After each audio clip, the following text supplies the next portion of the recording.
Okay, we are live. Welcome, Denise, Belka. Thank you.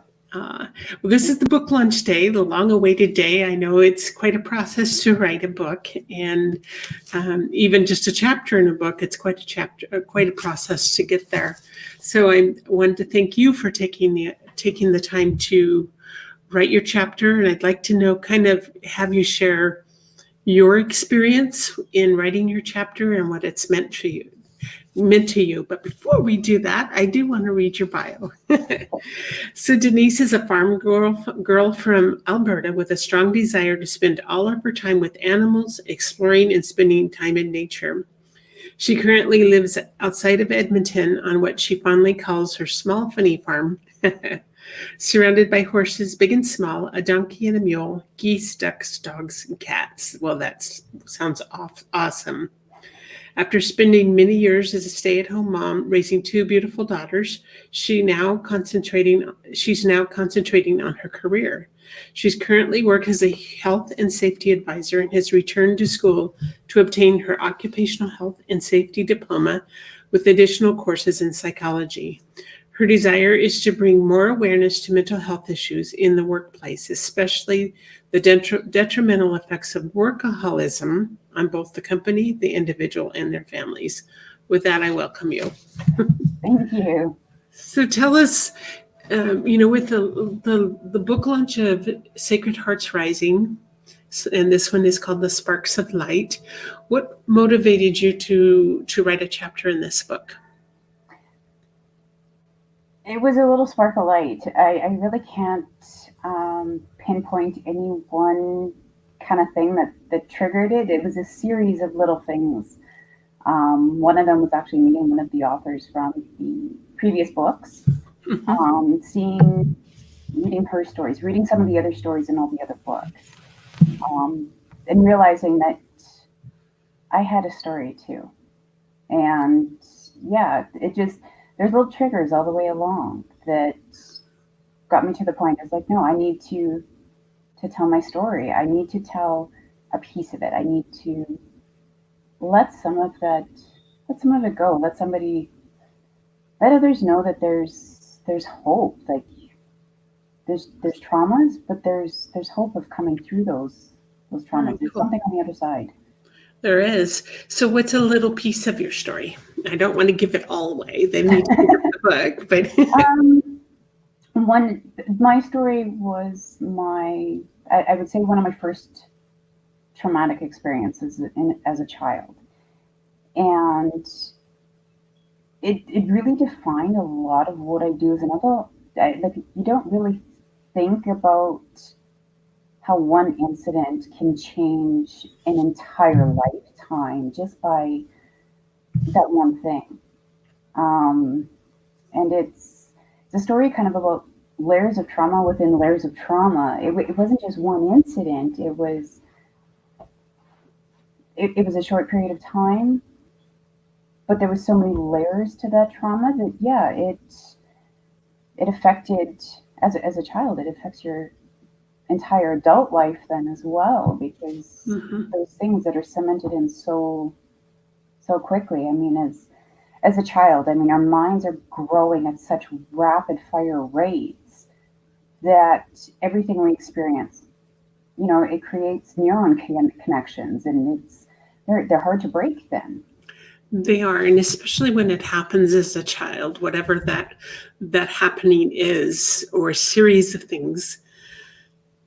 When you go into adulthood, unless you've had an escape from it, or unless you've had somebody strong that has guided you through it, you're learning your way based on perhaps not a real good picture of what life could be, That's exactly it. I mean, any sort of abuse as a child, I mean, it's once you've created those neuron pathways, right? They shape how you react as an adult in subconscious ways, not in conscious ways, but in the subconscious ways. And to work through those as an adult, you have to now become conscious of those things so that you can they're never going to go away, but there's ways I can now do things differently. I can work around, I'm aware of them now. So now I can do things differently just because I know they are there. So awareness is a big part of the key. And did you find that in writing your chapter in the book made a difference for you? It did, actually. It did. When I first started writing it, there was hours and hours of tears. Yes. Because, yeah, I knew the story, but I had detached from it. Mm-hmm. And to really tell the proper story, I had to reattach and relive it again. For me, that was the way it worked best. Was I went in back diving into it and reliving it, and then understanding what those feelings were that were coming up, right? And looking at them, going, "Oh my God!" Like I've been carrying that around. No wonder I'm dealing with PTSD and anxiety and everything else. You're carrying that stuff around with you, Right. so it gave me a release, and it's something I'm continuing to work through every day because another little something will kind of crop up, but it's not the same powerful impact that it used to be anymore. Doesn't hold the same power, does it? No, it doesn't. I can tell the story now, and it doesn't bother me. Right. It's not the same. It doesn't have that same grip on me. It doesn't put me into tears immediately anymore. Well, I think that especially when it has happened as a child, we don't have the mechanisms to know how to reason our way through it, and we don't always have a good barometer of what normal is, or if there is any such thing as normal. Yeah, normal, that's a subjective word there. But also sometimes when we finally reach adulthood, we attract the very same things into our lives because we haven't seen the other side until we start to grow and to realize, wow, that's not what I want. That's not what's for me, you know? I think one of the biggest awarenesses for me was not even just attracting those same kind of things into my life. It was realizing, and part of this for me has been realizing that in some ways I've been a perpetrator of my own story as well. Mm-hmm. It goes both ways because I didn't know you should do anything differently. I was following in what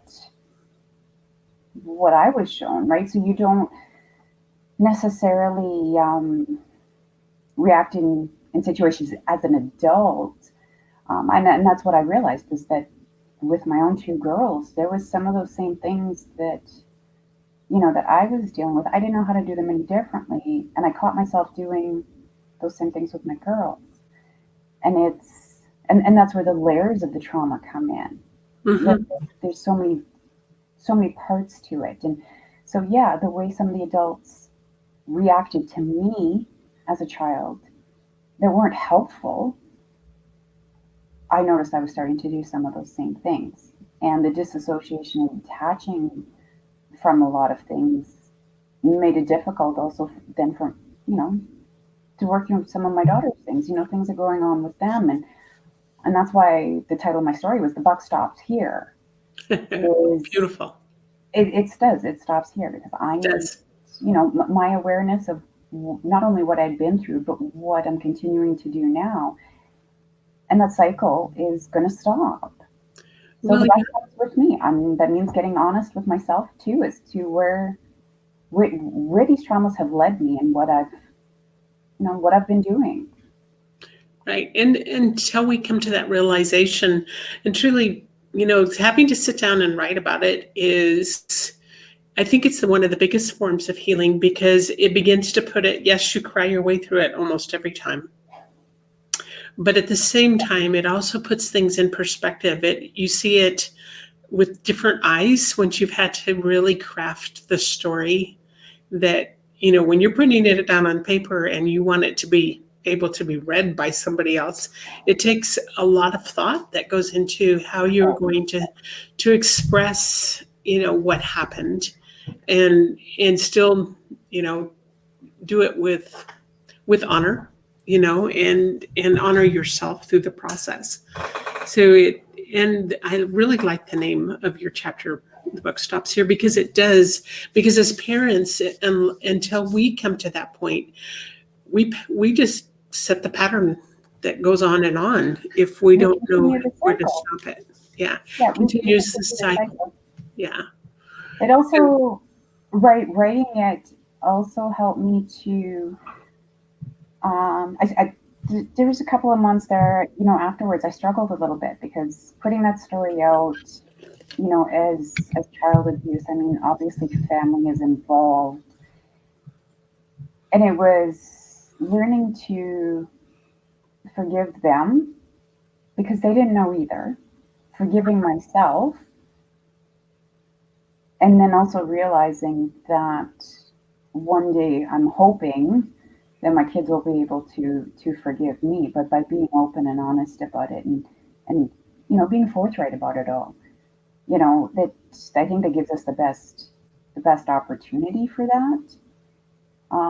But yeah, not only did it help me kind of get my story out, or that piece of it anyway, but yeah, then it's really started a healing process, not only for me, but to being able to forgive and having a new perspective on that it wasn't anybody's necessarily their fault. Like there's more than enough blame to go around. It's what are we going to do about it now? Right. We're getting notices that we're frozen, but I think we're showing that we're alive. We're still moving. I don't see us frozen. I'm not sure why, because Brenda just said, "Are you frozen on your end with the interview?" No, not here. Not here. We're seeing and we're talking. So what would you say to somebody that's been through something like this, some kind of abuse, no matter what age, what time period in their life, and they're kind of feeling alone? They don't realize that there's there's so much help out there. They feel alone. What would you say to them? One, you're never alone. Everybody we talk to on the street, everybody has a story. Yes. Everybody has that story, and we need to feel connected. And the more we share our stories, the more connected we feel with other people, and always never stop reaching out for help. Oh, so that very, very good, because I think one of the most beneficial things of the time we're living in, and I know our whole world is going through a huge change right now, but sometimes I think about, what if this coronavirus had happened 20 years ago, when we didn't have the same connectivity. We could use Zoom, or we can use Facebook Live, and we can use our phones. We have our cell phones. We have all this technology that helps us not only find the people that have been rising to the top and had gone through it, those that have gone through it before us and that are coming out, have shared their stories long before we did. But we have all of this that's so available to us now, and when we didn't have it 20 years ago. So if the coronavirus had happened 20 years ago, we wouldn't have had all the tool sets that we have now to keep us all connected. So we're very fortunate. But in the same thing is, over these last 20 years, look what we have to have a book launch like this today, where we're connecting in many different platforms all over the, internationally, because this book has become a bestseller already today. So that's pretty amazing, isn't it? It's an awesome feeling, and it's kind of neat. Yeah. It's exciting, a little anxiety ridden, of being, I put my story out there. It's not a secret anymore. It's not a few people can see it. Like, everybody, anywhere at any time now, can see this part of my story. And then looking at it and going, I can say I'm a published author. Our book is going on the bestseller list. Like, all of these things are things I never would have even dreamed possible before. Right. Ever. And yeah, so now we do. There's, with COVID going on right now, like it seems like there's so many cycles and so many things happening, and it's all very overwhelming, but it's also a point in time where we are more connected now than ever before. I mean, yeah, I'm sitting here at work in my office, but we don't get to say anymore that I'm too busy to do that anymore. I'm not busy. Yeah. So we have no excuse anymore of why not to do something. So that Right. we're just taking excuses away one by one. Here is the way right now I'm looking at things. All of those things that I needed to do, wanted to do. But the last week, I'll be honest, was kind of rough on me. We had a loss in the family, you know, job losses everywhere. There's so much going on, and it's very overwhelming. However, this last this last month, I mean, like I said, I do have PTSD. I do deal with anxiety, all of these things. I haven't had, a big anxiety attack. I have not had any big PTSD flashbacks. I haven't had any of that lately because I'm feeling more connected Right. It's with connection. more people because, yeah, getting ready for this launch. I mean, the phone calls, the emails, everything going back and forth. We're all working together to, there's so many of us authors that have, our stories in this book, and it's exciting and it's scary and it's all of these things, but we can get through it because we're being connected. Yep. And that's anybody that's gone through any sort of trauma. But that's why speaking up is so important, and finding those people that can support you and hold space for you while you go through this process. Yes, and I think this is an amazing time because I think it's giving a lot of us a time to pause and reflect, and to know that we are connected. We are all connected no matter where we are, and that we have that kind of support system available to us. It's all around it. We're surrounded with it. More now than ever before. Yes. Yep. So I wanted to thank you for taking the time to write your chapter, for standing up and holding the light for someone else, or for many someone else's, and just to know that it's a real honor to be able to meet you. And for anybody listening, if you have not yet picked up your copy of Sacred Hearts Rising, it's on Amazon. This particular one is Sparks of Light. We have a link in the stream over here. So you're getting a lot of comments below, in the comment boxes on the side. So that's awesome. And I thank you for taking this time to be a part of this and shining your light for the world right now. Well, thank you. This is absolutely amazing. And like I said, this is kind of a big milestone thing for me as well. I mean, going on a big Facebook Live as a published author, like how much that I can get right now. It's pretty amazing, isn't it? Well, take good care of yourself, and I hope to meet you again. Thank you very much, Becky. You have a great day. Thank you. You too.